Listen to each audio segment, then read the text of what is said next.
Hey Dale, you got so many fans in Germany, man. Right on. That's great to hear. That's great to hear. Yeah, I love Germany. Yeah, so many good guitars. So we had some guitars last year, right? And we waited for we waited for them like for 1 year, yes. Yeah. So to get them in the hands, yeah. So you have to. I mean, you're not that fast, but you're building good guitars. It's tough. I got a big backlog, so I'm trying to get to them as fast as possible. So what's the lead time now? I think it's up to 3 years. 3 years. Yeah. Yeah, it's pretty crazy right now. Pretty crazy, yeah. Yeah. But for me, you're the man behind that ultimate Relic. Thank you. Fucking up those guitars, man. Thank you. Okay. Yeah. And we bought 5 of your babies here. Right on. Let's Very see. Cool. Okay. Yeah. Cool. So let's start with this one here. It's a 69. 69. The oval C. Wide 3-tone burst. A lot of red underneath the burst, so that it would pop through with wear. And I lightly wore this one because in anticipation, it's really thin, in anticipation of somebody actually playing it and wearing through naturally. So that was the idea behind this one. Even though it's kind of a relic, I painted it and I made it so that when somebody plays it, it'll wear back even more and easily. So, yeah. So it's a 69. Yep, 69 with the... Pretty rare. Yeah. Wonderful. Okay, so yeah, very cool. So the next one here is totally beat up. Yeah. So this is basically a heavy Relic off of a guitar that I saw online that I think is just beautiful. So I tried to come close to it in the relicing department, and so there it is. So besides all the relicing you do, I mean, the guitars sound more balanced. Yeah, Thank you very much. Yeah, you have that belly, thick notes. I put a lot of. It's not muddy at all. A lot of work into the frets and the fretboard, the truing. A lot of work into the neck because I think it's super important. Probably one of the most important things. Yeah. You know what I mean? That's where you're playing. That's what you feel. And that's where the sounds, What do you do sound-wise? I mean, what is the difference? What is it?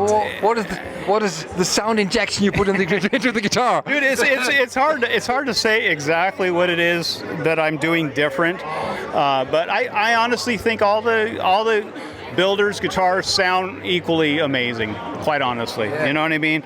I just, I don't know. I don't know what it is. I don't know what the perception is. But yeah, this is one of the heavier ones, that's for sure. Absolutely, yeah. Okay, so here we have a Tele here. Yeah. So 54.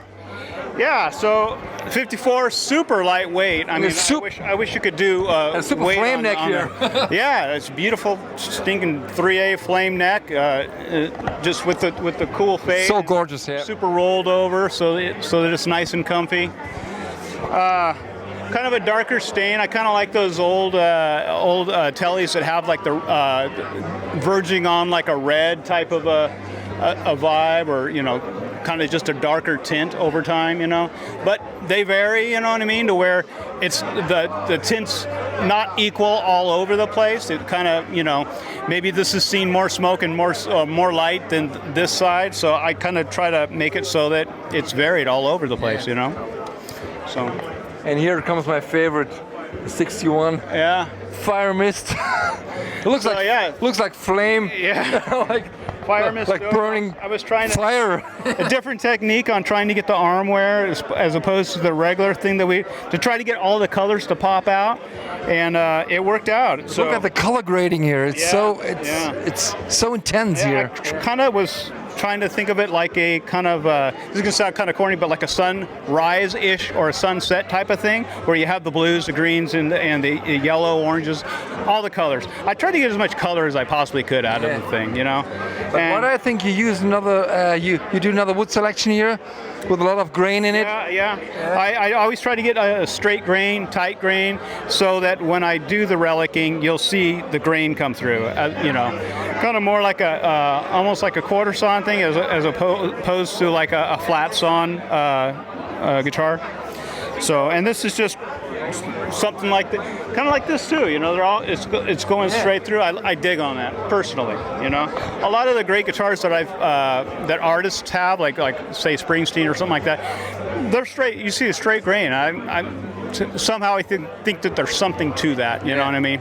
To make it a great sounding guitar. And great looking guitar. Yeah. You know. So how important is the weight of the guitar? What do you think? I think so heavyweight guitar, very light, I've heard something in between. Light guitars that sound horrible and super light guitars that sound amazing. Yeah. And I don't know where the rationale is between that. I've heard medium guitars. Usually medium weight guitars sound great. You know what I mean? It's the lightweight guitars that sometimes they sound really super thin and sometimes they just boom. You know what I mean? So yeah. So I try to go for like a medium light, you know, or light. This thing sounds friggin' amazing, you know what I mean? And it's not. I think what it is if you get too soft of a wood, you lose the tone in there. You know what I mean? If it's too light and too soft, but if it's not soft but it is light, you still get the tone out of it. Yeah, you know. So maybe it's a combination. You have the light body wood and the hard neck wood. Yeah, I do try to do that. I always try to get wood that's very tight grain for the necks. Yeah. Very tight grain, because it makes it harder and it makes it I think more resonant. Personally, it's my little personal voodoo. Voodoo, yeah. Yeah. Okay. I mean, so every ticket is an order here, right? Every ticket is a person who would like to have this guitar. So that means we have to wait a long time for the guitar. Yeah, that's yeah, we'll see. You're the man. Thank you very much. You're the man. Yeah, thanks. Say hello to Germany. Hello, Germany. I love Germany. Yeah.